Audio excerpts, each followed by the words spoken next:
Shanan hydel power project का नाम तो आपने सुना ही होगा। पंजाब और हिमाचल के बीच इस प्रोजेक्ट को लेकर पहले से ही विवाद चल रहा है और अब तीसरे राज्य यानी हरियाणा ने भी इस प्रोजेक्ट पर अपना दावा ठोकते हुए सुप्रीम कोर्ट में आवेदन कर दिया है। आखिर हरियाणा ने दावा क्यों ठोका है और आगे इस पर क्या हालत बन सकते हैं, एक रिपोर्ट देखिए।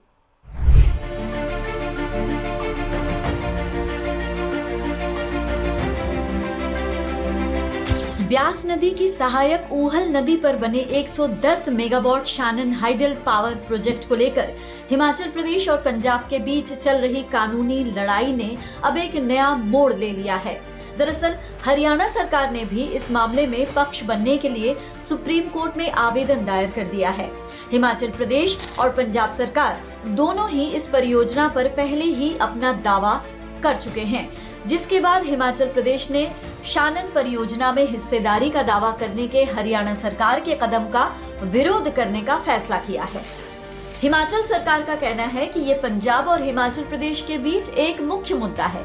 पंजाब सरकार भी हरियाणा सरकार के इस आवेदन का विरोध करेगा। हिमाचल अगली सुनवाई की तारीख यानी 15 जनवरी को सुप्रीम कोर्ट में अपनी आपत्ति दर्ज कराएगा। शुरुआत में 48 मेगावाट की परियोजना के रूप में शुरू की गई शानन जल विद्युत परियोजना की क्षमता को बाद में 60 मेगावाट तक बढ़ा दिया गया और बढ़ती बिजली की मांग को पूरा करने के लिए पंजाब द्वारा अंततः 110 मेगावाट तक बढ़ा दिया गया। अब आपको बताते हैं कि हरियाणा ने किन वजहों से ये दावा किया है। पहला, हरियाणा सरकार ने अपने दावे में दो बड़ी वजहों का तर्क दिया है। हरियाणा सरकार का कहना है कि ब्यास नदी की सहायक नदी यानी ऊहल नदी पर स्थित शानन परियोजना भी भाखड़ा बांध को पानी देती है। चूंकि हरियाणा की भाखड़ा ब्यास प्रबंधन बोर्ड यानी बीबीएमबी में हिस्सेदारी है, इसीलिए उसका तर्क है कि परियोजना पर उसका वैध दावा है।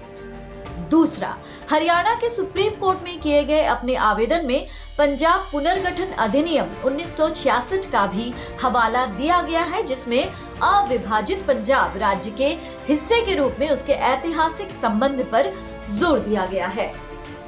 अब आपको बताते हैं कि शानन पावर प्रोजेक्ट आखिर है क्या। दरअसल 1932 में शुरू की गई शानन हाइडल परियोजना हिमाचल प्रदेश के जोगिंदरनगर में स्थित है। इस परियोजना के लिए 99 साल का पट्टा 1925 में मंडी रियासत के तत्कालीन शासक जोगिंदर सेन बहादुर और अविभाजित पंजाब सरकार के मुख्य अभियंता कर्नल बीसी बैटी के बीच साइन किया गया था। समझौते के तहत परियोजना को मंडी के लिए 500 किलोवाट मुफ्त बिजली के बदले ऊहल नदी से पानी का उपयोग करने की अनुमति दी गई थी। 2 मार्च 2024 को पट्टे की अवधि समाप्त हो गई। एक दिन पहले केंद्र सरकार ने निर्बाध संचालन सुनिश्चित करने के लिए मौजूदा स्थिति बनाए रखने का आदेश जारी किया। तब तक पंजाब ने हिमाचल प्रदेश को परियोजना को अपने हाथ में लेने से रोकने के लिए पहले ही सुप्रीम कोर्ट का दरवाजा खटखटा दिया था, जबकि हिमाचल प्रदेश के मुख्यमंत्री सुखविंदर सिंह सुक्खू ने लगातार तर्क दिया है कि 99 साल के पट्टे की समाप्ति के बाद ही पंजाब का दावा भी समाप्त हो गया।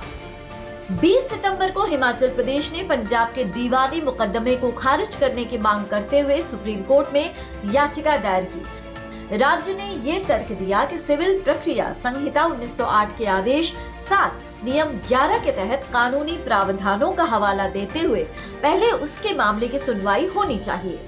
सुप्रीम कोर्ट ने 23 सितंबर को पंजाब को नोटिस जारी किया, जिस पर बाद में पंजाब ने हिमाचल प्रदेश के दावे का विरोध करते हुए जवाब दाखिल किया। हिमाचल प्रदेश ने अपने आवेदन में कहा कि पंजाब के मामले का पूरा आधार संविधान पूर्व संधि या समझौते से उत्पन्न विवाद से संबंधित है। संविधान के अनुच्छेद 131 के तहत इस तरह के विवाद इस माननीय कोर्ट के अधिकार क्षेत्र में नहीं आते हैं।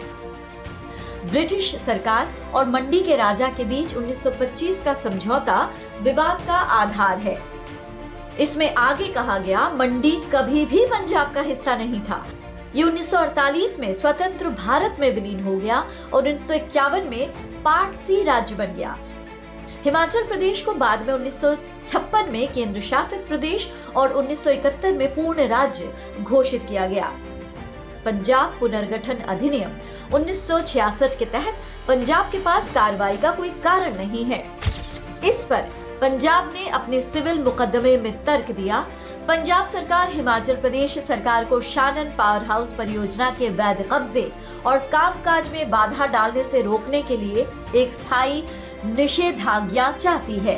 पंजाब ने दावा किया कि पंजाब राज्य विद्युत निगम लिमिटेड पूर्व में पंजाब राज्य विद्युत बोर्ड द्वारा प्रबंधित ये परियोजना उसे पंजाब पुनर्गठन अधिनियम 1966 के तहत 1967 की केंद्रीय अधिसूचना के माध्यम से आवंटित की गई थी। इसने यथास्थिति बनाए रखने के लिए एक अस्थायी निषेधाज्ञा भी मांगी है। Bureau input, PTC news, Haryana, Himachal.